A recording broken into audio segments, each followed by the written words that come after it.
ng Diyos. Abraham took another wife whose name was Keturah. She bore him Zimran, Jokshan, Medan, Midian, Ishbak, and Shua. Jokshan fathered Sheba and Dedan. The sons of Dedan were Ashurim, Letushim, and Leumim. The sons of Midian were Epa, Efer, Hanok, Abida, and Eldaa. And these were the children of Keturah. Abraham gave all he had to Isaac, but to the sons of his concubines, Abraham gave gifts, and while he was still living, he sent them away from his son Isaac eastward to the east country. These are the days of the years of Abraham's life, 175 years. Abraham breathed his last and died in a good old age, an old man and full of years, and was gathered to his people. Isaac and Ishmael, his sons, buried him in the cave of Machpelah in the field of Ephron, the son of Zohar the Hittite, east of Mamre, the field that Abraham purchased from the Hittites. There Abraham was buried with Sarah, his wife. After the death of Abraham, God blessed Isaac, his son, and Isaac settled at Bir Lahai Roi. These are the generations of Ishmael, Abraham's son, whom Hagar the Egyptian, Sarah's servant, bore to Abraham. These are the names of the sons of Ishmael, named in order of their birth. Nebaioth, the firstborn of Ishmael, and Kedar, Adbil, Mibsam, Mishmah, Duma, Masa, Hadad, Tema, Jetur, Nafish, and Kedema. These are the sons of Ishmael, and these are their names by their villages and by their encampments, 12 princes according to their tribes. These are the years of the life of Ishmael, 137 years. He breathed his last and died and was gathered to his people. They settled from Havilah to Shur, which is opposite of Egypt in the direction of Assyria. He settled over against all his kinsmen. Ito po ang salita ng Diyos. Tayo po yung manalangin. Manaming Diyos na siyang may lalang ng langit at lupa, tapat sa kanyang pangako. Ito pa rin ito ayon sa iyong kapamaraanan, ayon sa iyong oras na itinakda, ayon sa iyong plano. Kami po ay lumalapit, hinihingi ang iyong paggabay sa aming po pag-aaral ng iyong salita sa umaga nito. Ikaw lamang ang aming mapapurihan at ikaw lamang ang aming masamba. Lahat ito'y panalangin namin sa pangalan ni Kristo Jesus. Amen. Mga kapatid, tayo po ay nasa bahagi ng ating pag-aaral ng Genesis, kung saan ito po yung transition mula doon sa pangako ng Diyos kay Abraham nang sa katuparan, immediate fulfillment, ay si Isaac, patungo doon sa pagpapatuloy pa ng pag-unfold ng covenant promise na ito ng Diyos kay Abraham, kay Isaac, kay Jacob at sa salinlahi ng Israel. Kaya naman mga kapatid, sa umaga nito, makikita natin ang pamagat na exhortation na ito, nakaprint sa ating mga liturgies, from generation to generation. At wala ito ibang pinapatungkulan, kundi yung katapatan ng Diyos mula sa isang henerasyon patungo sa susunod na henerasyon at sa mga susunod pa na mga henerasyon after Isaac.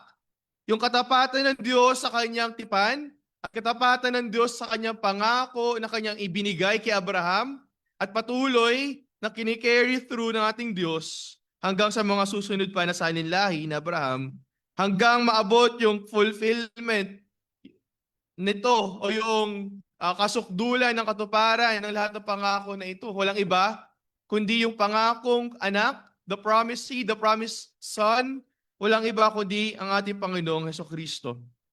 Kaya mga kapatid, as we go through, as we look through, ito pong bahagi na ito ng salita ng Diyos, nawa makita natin walang iba kundi yung katapatan ng Diyos na tuparin ang lahat ng kanyang pinangako na siyang dahilan kung bakit tayo makapaglilingkod sa pananampalataya ng walang pag-aatubili. Sa English, mga kapatid, God is faithful to accomplish what He has sworn. So let us serve God with faith and without faltering or wavering. At dalawang bahagi titingnan natin dito, mga kapatid. Sa verses 1 to 11, makikita natin yung tapat na Diyos, the faithful God. At sa pangalawang bahagi, in verses 12 to 18, makikita naman natin doon yung fruitful generations. Yung mapagpala na salinlahi na pinagkaloob ng Diyos ayon sa kanyang probidensya kay Ishmael. At itong dalawang bagay na ito, yung magiging sentro natin pag-aaral ngayong umaga na ito. Kaya without further ado, tignan po natin yung unang bahagi ng ating pag-aaral. In verse 1, balikan po natin. Genesis chapter 25, verse 1. Yung tapat na Diyos, the faithful God. Para po tayo mapaalalahanan, let's take a look back doon sa couple of chapters before. Ito pong chapter 25. At doon makikita natin na si Sarah, yung asawa ni Abraham, ay namatay na. Hindi po ba? Inilibing doon sa lupa na binili ni Abraham mula doon sa Hittite at doon ay iniwan nila si Sarah. So, Sarah died at the age of 127 years old.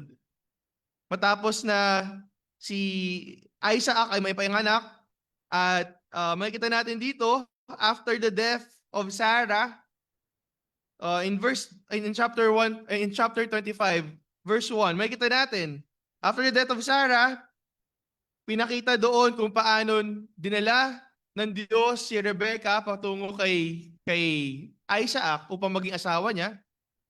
And para mapangasawa, makasama habang buhay. At nung dumating si Rebecca, wala na si Sarah doon sa tent, sa bahay, sa sambahayan ni Abraham. So yun yung konteksto na nangyayari dito, mga kapatid. Sarah is already gone. Isaac is starting to build his own family. And Abraham is getting older and older as the years go by.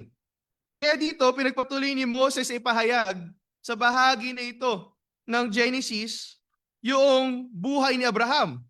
Makikita natin, after mamatay ni Sarah, although there's a debate between commentators on when it really transpired, others would argue na ito'y nangyari habang buhay pa si Sarah. So Abraham took Keturah as his concubine while Sarah was still alive. Pero John Calvin and other commentators would argue na chronological itong pagkakabahagi ni Moses ng mga events na ito. That Abraham took another wife in the name of Keturah nung after mamatay si Sarah. At pag tinignan natin, Abraham was 137 years old nung namatay si Sarah, and he lived another 38 years until his death. So it is plausible na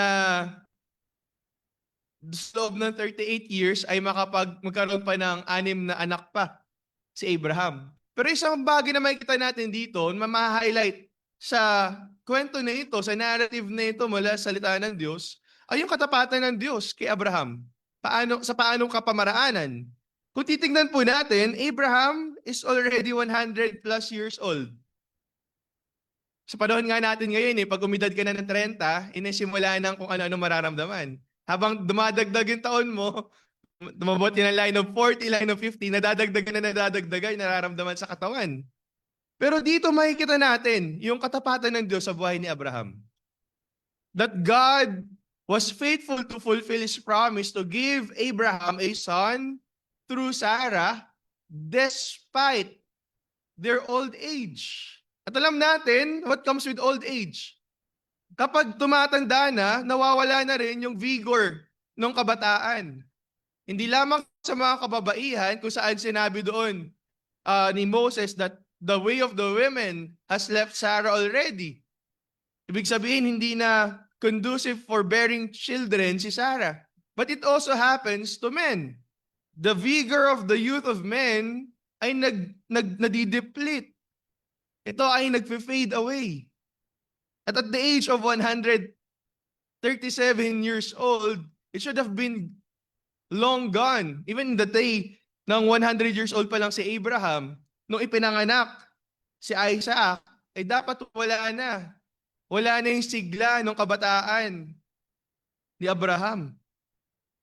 Pero sa katapatan at sa kapangyarihan ng Diyos. Dinulot ng Diyos na ibalik yung sigla ni Abraham upang hindi lamang si Isaac, yung kanyang maging anak, but even after the death of Sarah, when he took Keturah as his wife, ay nagkaroon pa siya ng 6 pang mga anak.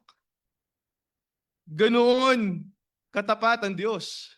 Ganoon yung pagkilos ng Diyos sa buhay ni Abraham. Na dito inisa-isa pa yung pangalan at mga naging anak ng mga anak ni Abraham kay Keturah. Pinagpala ng Diyos si Abraham na hindi lamang si Ishmael na bunga ng kanilang pagpaplano na tulungan ng Diyos at matupad yung plano ng Diyos. At hindi lamang kay Isaac na siyang tagapagmana ng pangako ng Diyos na magpapatuloy yung covenant ng Diyos sa kanya, kundi maging sa mga pangalan na ito na inilista ni Moses for the purpose of showing us the faithfulness of God in the life of Abraham. Pero dito mga kapatid, as we go through, makikita natin bagamat nagkaroon pa ng iba't ibang mga anak, si Abraham, he had 6 more sons, bukod pa kay Isaac and kay Ismael. Makikita natin dito na intindihan ni Abraham na hindi si Ishmael, hindi si Zimran, si Jokshan, si Medan, si Midian, si Ishbak o si Shua ang tagapagmana ng pangako ng Diyos na iniwan sa kanya. Naunawaan ni Abraham na si Isaac yung katuparan ng pangako ng Diyos. Kaya anong ginawa ni Abraham? Kung titignan natin sa verse 5, mga kapatid, malinaw na sinasabi dito, inilalahad sa atin ni Moses, Abraham gave all he had to Isaac. Ibinigay ni Abraham ang lahat na kanyang ari-arian kay Isaac. Nag-iisa lamang yung tagapagmana ni Abraham. Walang iba yun, kundi yung legitimate son, the heir to the promise, and the heir to his earthly possessions. Yung kanyang totoo, nag-iisa, yung anak na ipinangako ng Diyos para sa kanya. Kung titingnan natin, hindi ba't nasa kalayaan naman ni Abraham na hatiin yung kanyang mga ari-arian, hindi ba? Yun yung ano natin ngayon, kultura natin. Kapag meron kang 6 na anak, hatiin mo yun sa 6. Yung iba na nagkaroon ng anak sa unang napangasawa, tapos binawian ng buhay yung kanilang unang naging asawa, nagkaroon ulit ng bagong asawa, nagkaroon ulit ng anak doon. Ang kagawian, di ba, dinidivide yung yung lahat ng properties para may pamana sa mga anak. Marami sa atin hindi makarelate kasi wala naman tayo papamana sa mga anak natin. Pero mga kapatid,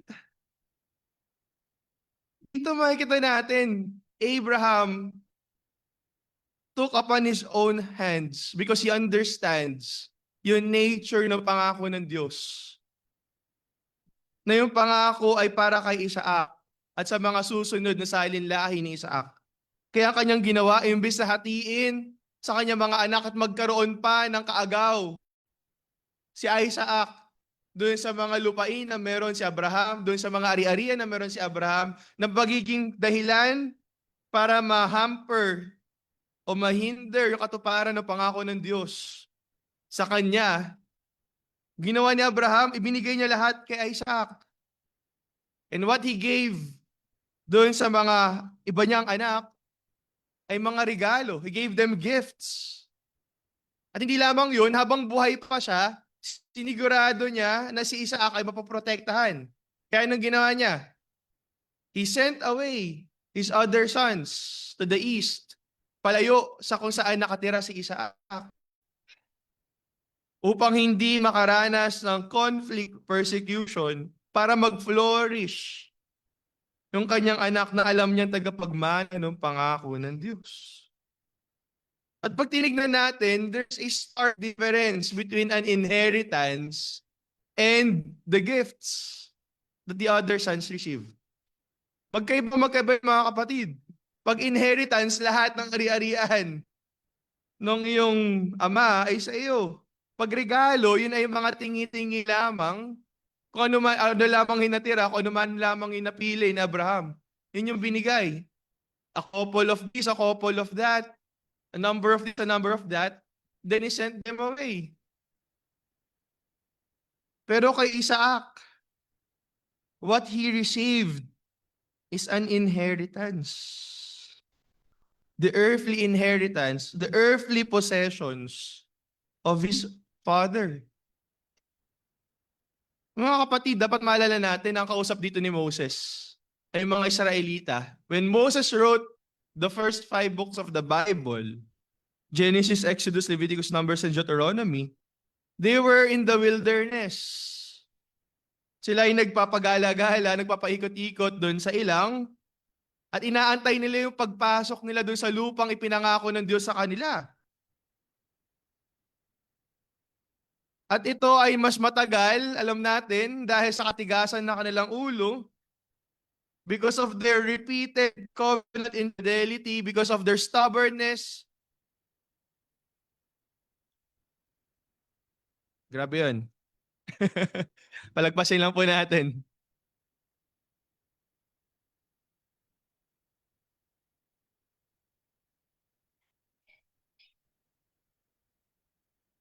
Pero mga kapatid, ito yung makikita natin dito.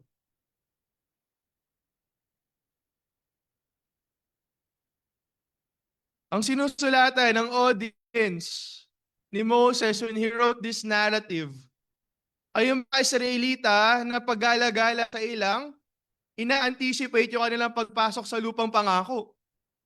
Siyang laging napapatagal dahil sa kanilang katigasan ng ulo.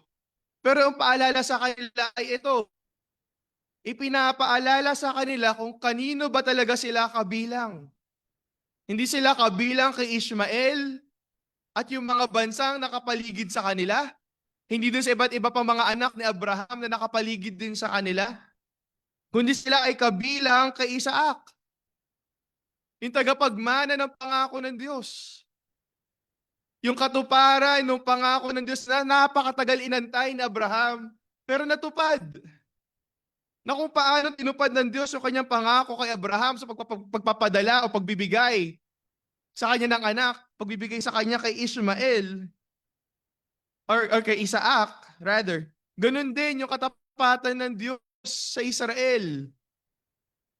Natatanggapin nila yung pangako ng Diyos na sila ay makakapasok dun sa lupa na pinangako ng Diyos sa kanila. They have to be reminded to whom they belong. They have to be reminded of who their Lord is, of who their God is. And that their God is a faithful God. Kaya mga kapatid, binigyan ni Abraham ng mga regalo, kaloob, ito kanyang mga anak. Pinaalis doon sa lugar kung saan naninirahan si Isaac to the east. Laging to the east, no? Pag-banishment, to the east. Yung si Adan at si Eva, nung sila pinalayas sa Garden of Eden, they were banished to the east of the garden. So pag-banishment to the east. Laging palayo, palayo, palayo doon sa pangako ng Diyos, doon sa covenant community na binubuo ng Diyos that is slowly unfolding during this time. Nevertheless, mga kapatid, yung pangako ng Diyos kay Abraham ay ito, na siya ay magiging ama ng maraming bansa at maraming bansa pagpapalain sa pamamagitan niya. At kapag tinignan natin yung buong redemptive history, unfolding ng drama ng history of redemption, walang iba itong patutungkulan, wala itong ibang pupuntahan, kundi kung paano natupad yung pangako na iyon sa ating Panginoong Hesukristo. Kung paanong tayo ay kagaya ng ibang mga anak ni Abraham, we are outsiders to the covenant. Hindi tayo recipient ng full inheritance. Dapat na meron si Isaac. Pero dahil kay Kristo Jesus, na siyang naparito, pinagkaloob ng Diyos Ama, na siyang katuparan ng lahat ng mga pangako sa lumang tipan, lahat ng mga tipan na ginawa ng Diyos, hindi lamang kay Abraham, kay Moses, kay David. Dahil kay Kristo Jesus, because of Christ, we are grafted into the true Israel. That's none other than Jesus Christ Himself. And if we belong to Christ, we are Abraham's seed and heirs according to the promise. In yung argument ni Paul in Galatians chapter 3 verse 29. Dahil si Kristo Jesus ang katuparan ng lahat ng mga pangako na ito, tayo nakabilang kay Kristo Jesus, hindi na tayo outsiders. Hindi lang gifts, hindi lang tingi-tingi yung meron tayo. Kundi we are co-heirs with Christ. We have the full benefit of Christ. We have the full inheritance in the Lord Jesus Christ. It may not be the earthly temporal possessions that Isaac received from his father, but we have an eternal possession. We are recipients of the fulfillment of the promises of God, fulfilled in our Lord and Savior Jesus Christ. The promise is for us also. Tayo na mga outsiders. Why are we here, mga kapatid? Ba't tayo naririto? Only because of the Lord Jesus Christ has grafted us into the family of Abraham, that we can also call Abraham our father, not by blood, not by our descent, but because we are grafted into the covenant community. The covenant belongs to us as well. Not because we are worthy of it, but because Christ is our worthiness. Yan yung katotohanan, mga kapatid, na hindi natin matatakasan. At kung sinasabi natin na tayo kabilang kay Kristo Jesus, sinasabi natin na tayo kabilang sa mga kapwa tagatanggap ng biyaya ng Diyos kay Kristo Jesus, na mga kapwa kabilang sa pamilya ng Diyos, mga anak ni Abraham sa pananampalataya. Dapat ito'y nagre-reflect sa mga priorities natin. How we view yung mga bagay patungkol sa pagkasama-sama ng mga mananampalataya. Dapat naunawaan natin yung kasaganahan ng mana, inheritance na meron tayo kay Kristo Jesus. Na hindi natin ito pagpapalit sa anumang mga bagay na wala namang katuturan. Mga bagay na pansamantala lamang. Mga bagay sa mundo nito na walang eternal value. If we say that we belong to that covenant community, let's be partaker. Huwag tayong maging observer lamang sa pamilya na yun. Huwag tayong maging outside, feeling natin outsider pa rin tayo. Let us be involved in the life of our fellow recipient of God's grace. Isa sa mga bagay na pinagpapasalamat ko sa Panginoon during this past week na we are in the hospital for 5 days. Buti na lang may floor mate kami doon. Bibisita kami sa kabilang kwarto. Oy, kamusta na kayo? Sila din pupunta sa amin. Oy, ito, may dala kami pagkain. Hindi lamang yun, marami mga kapatid ang nangamusta, mga nag-chat, iba nagpaabot pa ng tulong in every iba't ibang mga kapamaraanan. And nagpapasalamat ako sa Panginoon kasi I belong to this community. Salamat sa Panginoon kasi dinala niya ako sa lugar na ito kung saan may mga kapwa tagatanggap ng biyaya ng Diyos. Mga kapwa makasalanan na sa biyaya ng Diyos, kanyang tinubos. Sama-samang mapagpasalamat at naglilingkod sa Panginoon. Na even during those times of difficulties, we can still rejoice. Hindi dahil iniisip namin mag-asawa, hindi, kaya natin to. Maliit na bagay lang to. Ilang beses naman na tayo napunta dito sa hospital.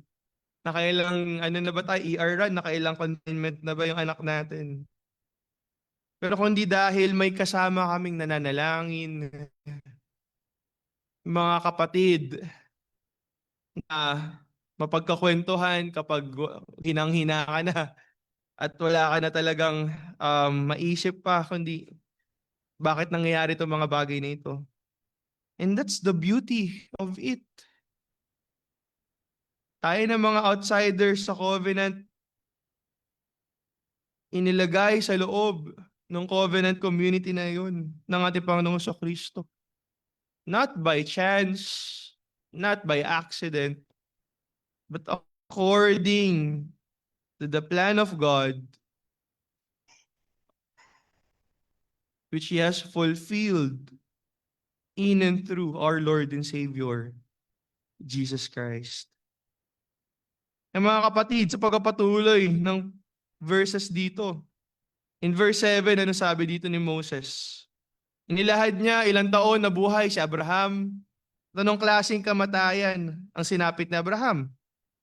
He lived 175 years, he breathed his last, died in a good old age. An old man and full of years. And was gathered to his people. Ano ibig sabihin ng lahat ng mga salita na ito? Sabi ni John Calvin, he deserves the praise of wonderful and incomparable patience for having wandered to the space of 100 years, while God led him about in various directions, contented both in life and death with the bare promise of God. The reason why ganito yung pagkakalahad, he died in a good old age, a man full of years, an old man and full of years. It is a description of how Abraham lived his life on the face of the earth. Nung tawagin ng Diyos si Abraham mula sa Ur ng mga Kaldeo, nung siya ay sumunod sa pagkakatawag ng Diyos, ano bang sabi ng Diyos sa kanya? Lisanin mo ang sambahayan ng iyong ama at dadaling kita sa lupang pagdadalhan ko sa iyo. Ganon ka-vague yung promise kay Abraham, at least in our minds. Sa lupang pagdadalhan ko sa iyo, saan yun? Despite all that, Abraham, by faith, obeyed God. Yun yung sinasabi sa atin sa Hebrews, hindi po ba? By faith, Abraham obeyed God. He wandered here and there. He settled in the oaks of Mamre. Then napunta siya sa Negev. There was a time na kailangan pa nila maghiwalay ng kanyang pamangkin na si Lot. Lot going to Sodom and Gomorrah, and then Abraham to the opposite side of Sodom and Gomorrah. And lahat ng ito ay pagpapakita kung paano si Abraham sa pananampalataya ay sumunod sa Diyos. And as if, pag tinignan natin, parang tapos na yung story. Natupad na yung pangako, andyan na si Isaac, patay na si Abraham, he's no more, then the end of the story na. Pero hindi, mga kapatid. Nagpatuloy yung kwento na ito. Inilibing ni Isaac at ni Ishmael si Abraham doon sa lupa kung saan din nakalibing si Sarah. And one of the things that we can observe here ay kung paanong hindi lamang si Isaac yung naglibing kay Abraham. It is Isaac and Ishmael. Eh hindi ba't in the earlier passages, makita natin na pinalayas na nga ni Abraham si Hagar at si Ishmael ayon doon sa gusto ni Sarah at ayon din doon sa payo ng Diyos sa kanya o sa utos ng Diyos kay Abraham. But here we can see it is Isaac and Ishmael who buried their father together. And one of the things that we can observe here, that in times of grief, even those in conflict must come together to console one another.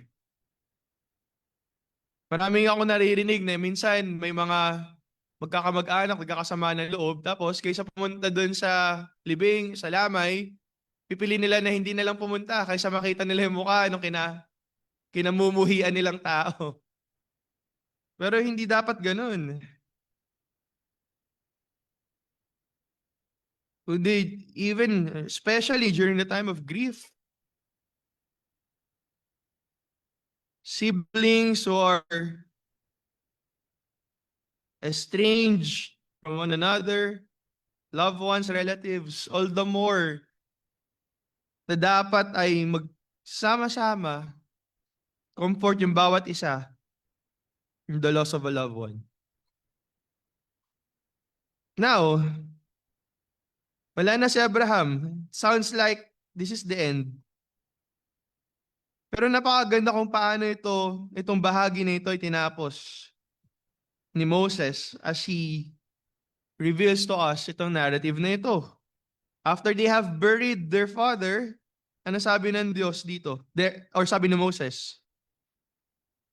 After the death of Abraham, God blessed Isaac, his son. And Isaac settled at Beer Lahai Roi. Hindi lang yung earthly possessions, earthly inheritance, yung tinanggap ni Isaac, but also the eternal promise of God.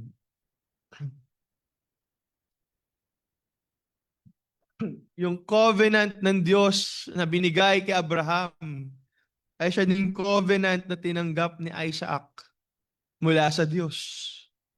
Nung sinabi nito that God blessed Isaac his son, ibig sabihin nito si Isaac yung pagpapatuloy ng pangako ng Diyos kay Abraham. Hindi natapos kay Abraham, hindi natapos sa pagkapanganak kay Isaac, and I don't want to preempt susunod na pericope ng Genesis.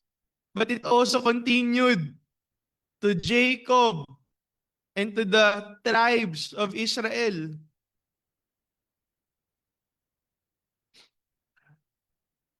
Ipapakita after this na bagamat meron dalawang anak si Isaac, hindi dun sa panganay binigay yung covenant, kundi dun sa pangalawa. Kung paano ito ay ipinangako ng Diyos, hindi pa man sila pinapanganak. Pero dito makikita natin yung pagpapatuloy na katapatan ng Diyos sa kanyang pangako.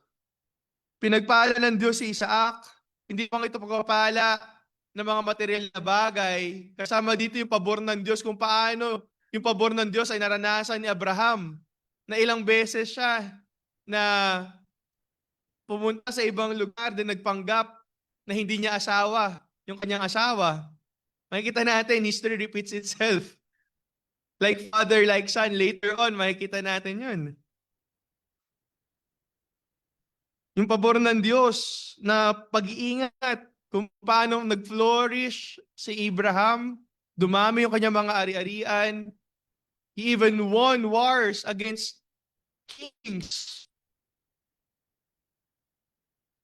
sa kanyang lugar. Ay ganun iningatan ng Diyos si Isaac. Pinagpala ng Diyos si Isaac. Ang pabor ng Diyos ay naranasan ni Isaac.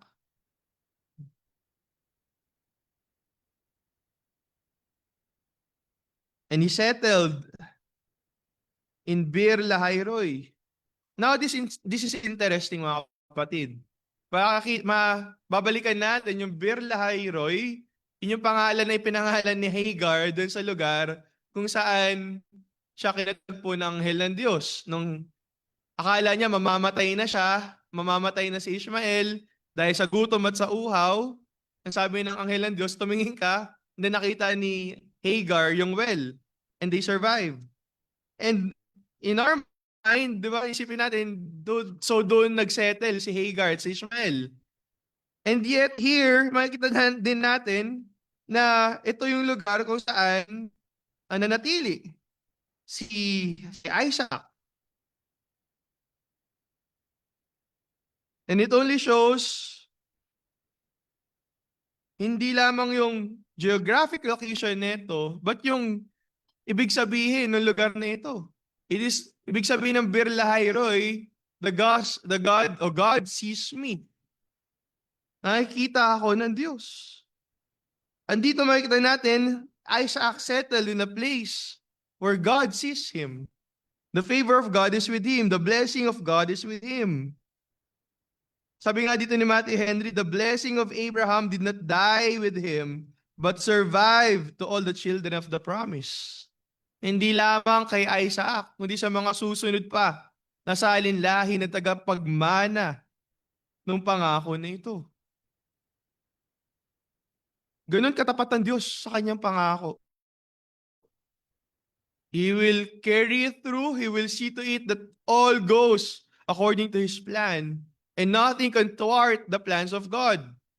Walang makakahinder nito, walang makakapigil, walang maaaring mag-hijack ng plano ng Diyos. Yung katuparan ng lahat ng kanyang ipinangako. Kaya nga dito, hindi lamang yung pangako ng Diyos doon sa legitimate son, the true heir of the promise of God, pero makita din natin dito yung gracious provision ng Diyos to flourish the generations of Ishmael. Kaya for our second point, fruitful generations. In verses 12 to 18, ito yung ating makikita. Nasa pamamagitan ni Isaac, yung promised son, yung tagapagmana ng covenant, ay natupad yung lahat ng pangako ng Diyos. Pero hindi lamang yun. Even to those that are outside the covenant of God, those who do not belong to the people of Israel, ay naranasan nila yung common grace ng Diyos. They were flourished by God by giving them a dwelling place of their own and by giving Ishmael a descendant of his own in the midst of his brothers. Kaya dito makikita natin in verses 12 to 18, ng napakaraming pangalan. But to summarize this, ano sabi? These are their names by their villages, by their encampments. Hindi lamang yun. 12 princes according to their tribes. Ano yung nais iparating dito ni Moses as he recorded this portion of the scripture? Yung katapatan ng Diyos in His common grace to flourish, even those that are outside the covenant of God. Because God uses even them who do not fear God to fulfill His promises, to fulfill His plan, to fulfill His covenant to His people. At hindi lamang yun, makikita natin na tunay na pagpapalay, naranasan, tinanggap ni Ishmael. Bakit? They didn't live in tents. Di sila namuhay sa mga tolda lamang. Kundi sabi dito, each name according to their villages. And ano ba yung composition ng isang village? Gaano karaming tao yun? At hindi lamang villages, by their encampments. At hindi lamang yun na nasabi dito, 12 prinsipe. Ibig sabihin, they did not only build encampments, but they built cities of their own, kingdoms and castles of their own. Ganon, pinagpala ng Diyos. Itong si Ishmael, the illegitimate son, the son outside of the covenant. At saan siya nanirahan? They established their own fortified cities and built their own castles and lived between Egypt and Assyria. And napakahalaga nitong information na ito. Sapagkat yung pagitan ng Egypt at ng Assyria is a land o continent na tinatawag na Arabia. Later on, makikita natin developments na ito. Kung naalala nyo, pag pinag-uusapan church history, dalawa lang naman lagi yung major na kalaban ng Christianity. Ano yun? Number 1, yung Roman Catholicism. Yung thwarted and distorted na view ng lahat ng bagay patungkol sa Christian religion. At pangalawa, yung Islam. At pag tinignan natin yung history, saan ba nanggaling yung Islam? Trace their roots back kay Ishmael. They are the people of Arabia. And these are not coincidences, mga kapatid. Yung pag-flourish ni Ishmael, this is not a coincidence, kundi ito ay bahagi ng pagtupad ng Diyos sa kanyang pangako. Pagbabalikan natin yung Genesis chapter 16 verse 10, ano sabi ng Diyos kay Hagar? Diba? Hindi niya pababayaan yung anak ni Hagar, yung son of the concubine, kundi siya ay pagpapalain. Ganun din yung pangako ng Diyos kay Abraham. Nung palalayasin na ni Abraham si Ishmael at si Hagar, huwag kang mag-alala, he will be a people of his own. I will build a mighty nations from him, sabi ng Diyos. You can see that in Genesis chapter 17 verse 20 and 21 verse 13. Sabi ni Matthew Henry, many are the strangers to the covenants of promise, are yet blessed with outward prosperity for the sake of their godly ancestors. And we find this true even to our time, hindi po ba?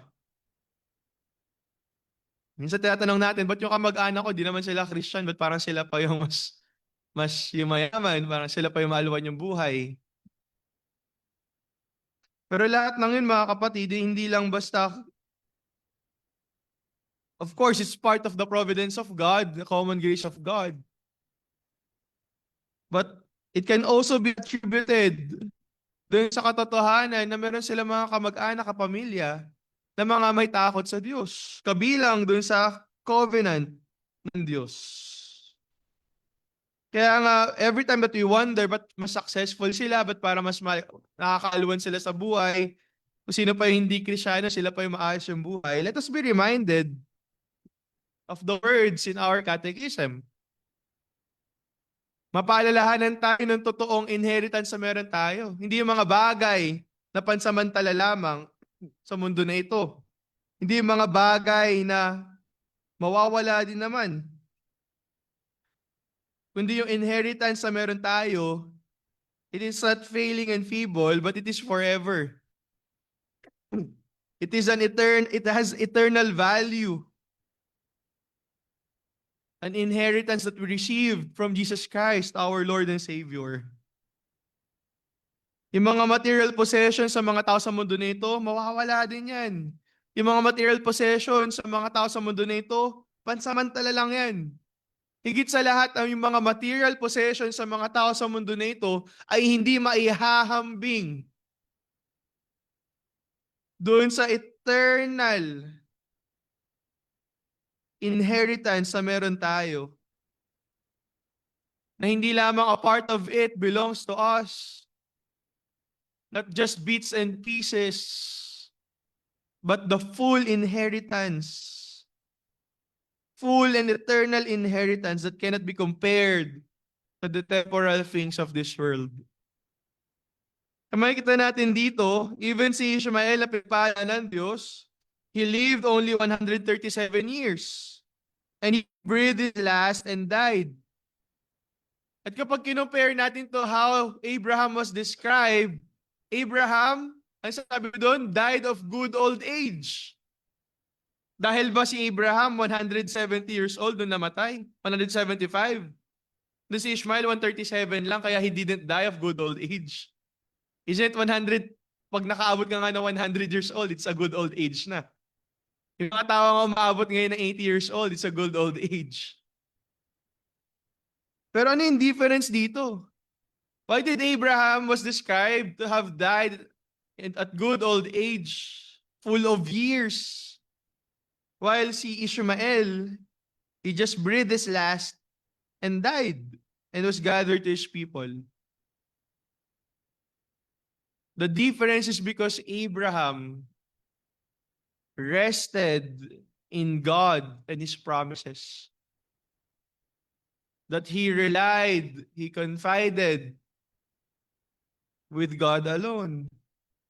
While Ishmael took upon his own hands to build his own cities, to build his own kingdom, to ensure that his posterity will prosper by conquering the nations around them, fortifying their walls, strengthening their cities. He relied upon himself only. Kaya nangyari sa kanya, he just died. And that's it. He has no comfort, he has no hope. He doesn't have that blessed hope of looking forward to that land of promise. Not here on earth, but that land of promise, the other side of eternity. Hindi kagaya ni Abraham na meron siyang tinitingnan na pagkatapos sa mundo na ito, alam niya na papasok siya doon sa pangako ng Diyos na lupang pagdadalhan sa kanya ng Diyos. Hindi lupa na geographic location, kundi doon sa piling ng Diyos.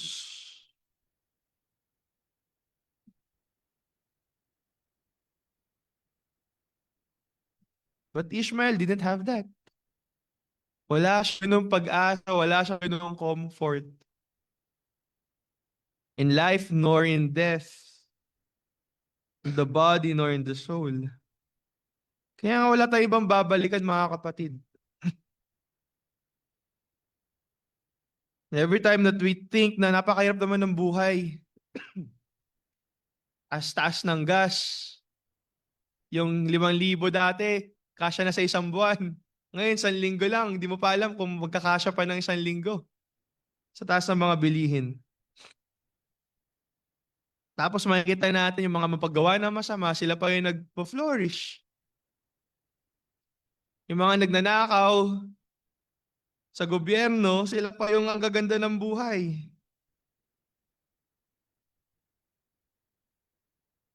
Pero yung comfort natin, mga kapatid, is this. Meron tayong tinitingnan sa hinaharap. Lupa, lugar na pinangako ng Diyos para sa atin. Nasabi sa Revelation, doon wala nang pagtangis, wala nang paghihirap, wala doong unfairness, walang injustice, walang kasalanan. At lahat ng yun ay mapapa sa atin. That is our inheritance. Not because we have lived a righteous life here on earth, dahil naging masunurin tayo sa lahat ng pinag-utos ng Diyos sa mundo na ito,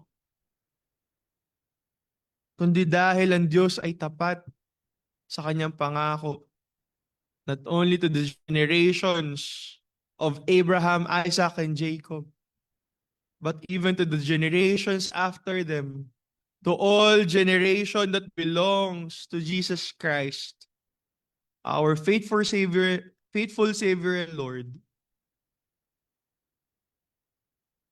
He who bore our sins and clothed us with his righteousness, who has grafted us into the family of God, the true Israel to whom we are grafted in. That those who are apart from him can do nothing, but those who are in him will flourish, will be partakers of life eternal,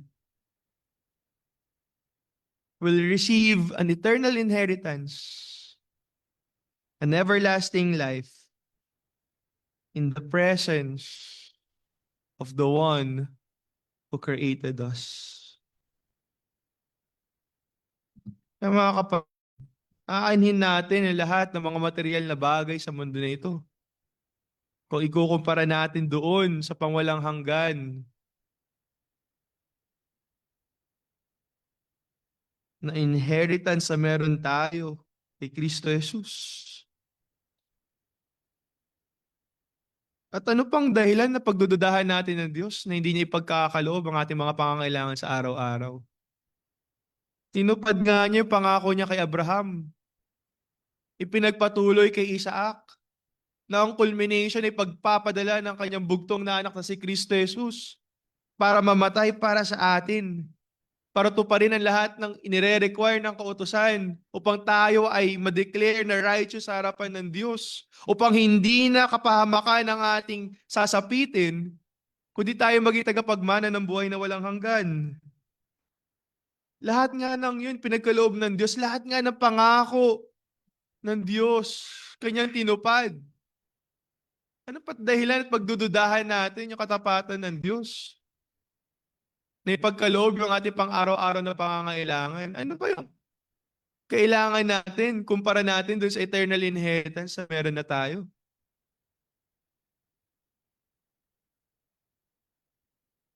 Magpapasok ka na naman, wala na naman pang tuition. Di ba? Tapos parang, Lord, wala naman eh. Hindi na alam kung saan kukunin yung pang tuition.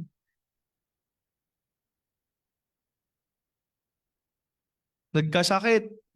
Hindi alam kung saan kukunin ang pambili ng gamot. Pero mga kapatid, sa katapatan ng Diyos and in His providence, there are ways na parang di mo alam kung saan nanggagaling. But the Lord sustains us. The Lord provides faithfully for our daily needs. Ano, pagdududahan ba natin ng Diyos sa kanyang katapatan?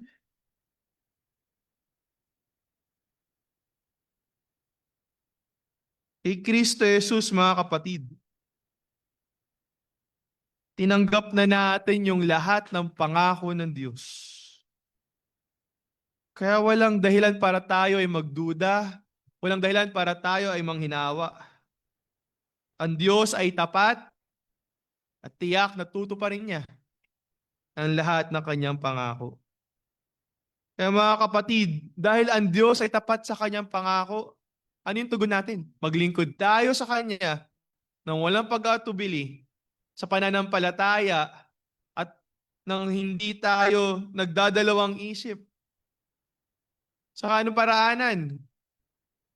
Let us diligently attend to the means of grace. Huwag natin ipagpalit yung Lord's Day sa iba pang mga bagay sa mundo na ito. Sa paano ka pamaraanan? Maging pagpapala tayo sa kapatid natin sa pananampalataya. Let's be involved in their lives. Kamustahin natin sila.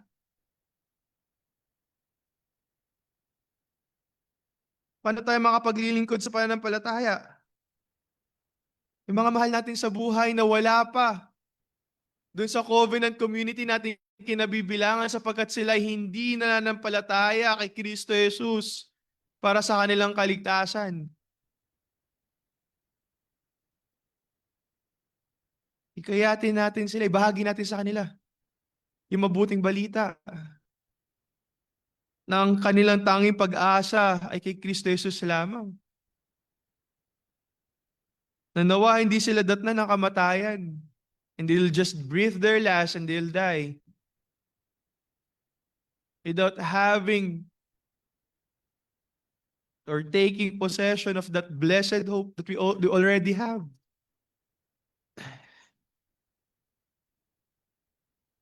Paglingkuran natin ng Diyos na may katapatan sa pananampalataya. Sa anumang bagay na nakikita natin at mapaggagamitan sa atin ng Diyos. Anumang kapamaraanan na nakikita natin sa loob nating iglesia na maaari tayo ay gamitin ng Diyos sa paglilingkod sa Kanya. Kaya mga kapatid, ang Diyos natin ay tapat. Hindi siya nagkukulang, hindi niya tayo pababayaan.